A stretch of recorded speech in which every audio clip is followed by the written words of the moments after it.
The narrative claims that Meghan Markle's public image has backfired after years of criticizing the royal family.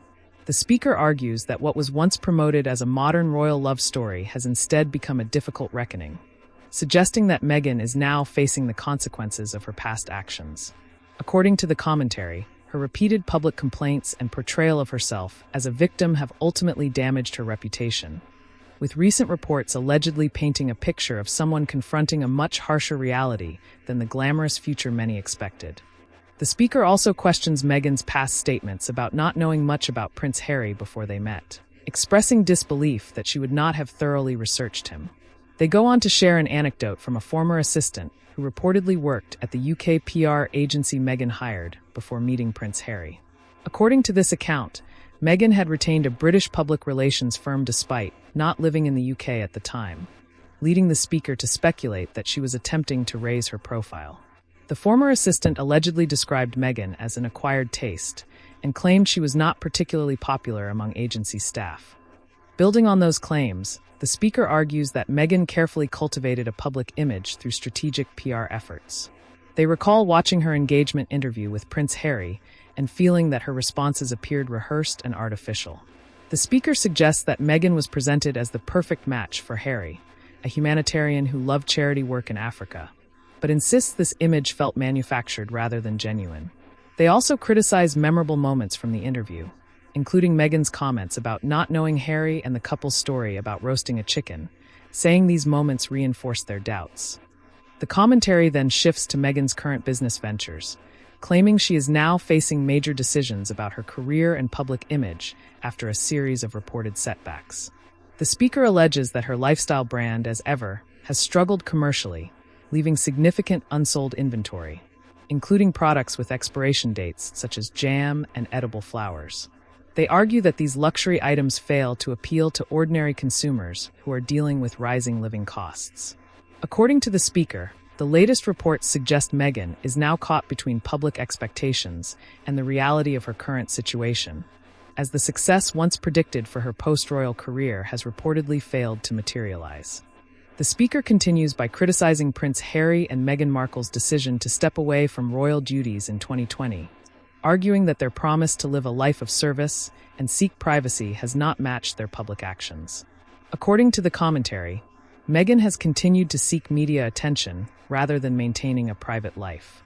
The speaker claims that the couple's charitable efforts are often accompanied by photographers and branding opportunities, suggesting that their philanthropy is driven more by publicity than by genuine long-term commitment. They argue that meaningful grassroots charity work has largely been absent from the couple's public image. The commentary further alleges that Harry and Meghan are disconnected from the realities faced by ordinary people because of their affluent lifestyle in Montecito. The speaker claims that the couple have become increasingly focused on promoting their personal brand while living in luxury, and questions whether their departure from royal life achieved the independence they originally claimed to seek. According to the speaker, the move away from the monarchy failed to deliver the privacy and financial freedom they had promised. The speaker also repeats reports claiming that King Charles has continued to provide financial support to Harry and Meghan, arguing that this contradicts their stated desire for financial independence. They accuse the couple of creating unnecessary strain for members of the royal family, including King Charles, Prince William, and Catherine, Princess of Wales, while publicly criticizing the institution. In the speaker's opinion, the couple should have managed their finances more carefully instead of relying on continued support. Turning to Meghan's business ventures, the speaker argues that several high-profile projects have struggled, including her reported partnerships with Netflix and Spotify, as well as her lifestyle brand, As Ever. They claim these setbacks have left Meghan searching for new opportunities, including reportedly seeking a UK-based public relations team. According to the commentary, the speaker believes Meghan has become increasingly difficult to manage professionally and suggests that financial pressures have limited her remaining options. Finally, the speaker refers to reports from Heat magazine claiming that Meghan is worried her long-term plans have not unfolded as expected. They argue that although the couple present a carefully curated image of peaceful family life in California, with fruit trees, homemade preserves, flowers, and family moments, the reality behind the scenes is far more expensive. According to the reports discussed, maintaining their large Montecito estate with its numerous bedrooms, bathrooms, extensive grounds, and luxury amenities, requires significant financial resources, adding to the pressure the couple reportedly faces. The speaker goes on to argue that maintaining Prince Harry and Meghan Markle's lifestyle comes with enormous financial demands. According to the commentary, the Montecito estate includes 9 bedrooms, 16 bathrooms, extensive gardens, a swimming pool, children's play areas, and a private rose garden. When security, household staff, travel expenses, business advisors, PR consultants, and management teams are added, the annual cost of maintaining their lifestyle is claimed to be between $3 and $6 million. The speaker suggests that while these figures may seem extraordinary to ordinary families trying to reduce everyday household expenses, such costs are not unusual for celebrities operating at that level. The commentary also raises questions about the finances of the Archewell Foundation, speculating whether certain expenses, such as travel, public relations, assistance, hair and makeup, and other business-related costs, could be paid through the organization. The speaker stresses that these are questions rather than established facts, arguing that greater transparency and accountability would help answer them. They claim Meghan continues to portray herself as a victim despite allegedly facing increasing financial pressure. Although the speaker acknowledges that Harry and Meghan are far from financial hardship, they argue that maintaining such an expensive lifestyle requires constant planning. According to the commentary, even substantial wealth can diminish quickly when annual expenses run into millions of dollars. The speaker then references entertainment reporter Rob Shooter, who speculates that financial pressures could become one of the biggest challenges facing the couple's marriage, suggesting money often exposes existing problems in difficult relationships. During the discussion, Rob Shooter argues that Meghan likely believed Prince Harry possessed far greater personal wealth than he actually did before their marriage. He dismisses previous claims that Meghan knew little about the royal family, saying he believes she thoroughly researched Harry before they met. According to Shooter, while the royal family as an institution has enormous wealth, Harry himself did not personally control those vast resources. He also argues that Harry grew up without ever needing to worry about ordinary financial responsibilities, leaving him unprepared for the realities of managing an independent household after stepping away from royal duties. The conversation concludes by comparing Harry and Meghan's current lifestyle with that of the British royal family.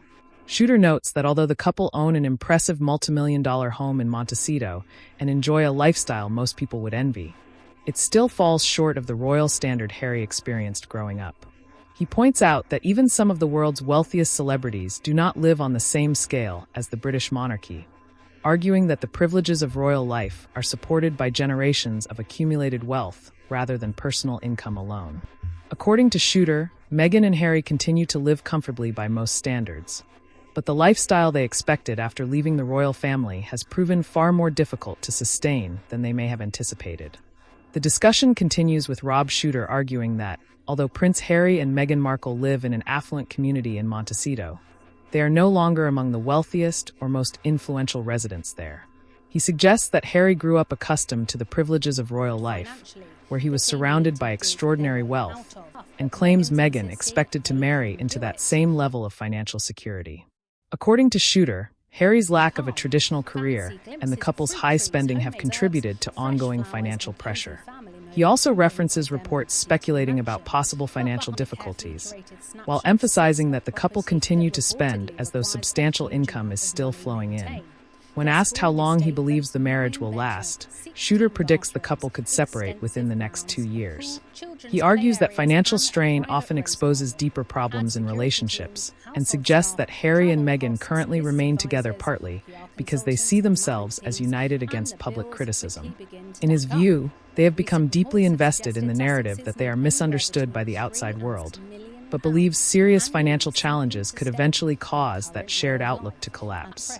He also notes that some of his sources believe Harry may eventually seek reconciliation with the royal family, while others disagree, concluding that even people close to the couple are uncertain about what the future holds.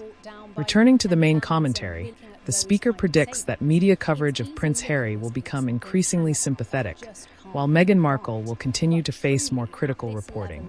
The speaker believes upcoming public appearances focused on charity and philanthropy will be used to improve the couple's public image and attract positive press coverage.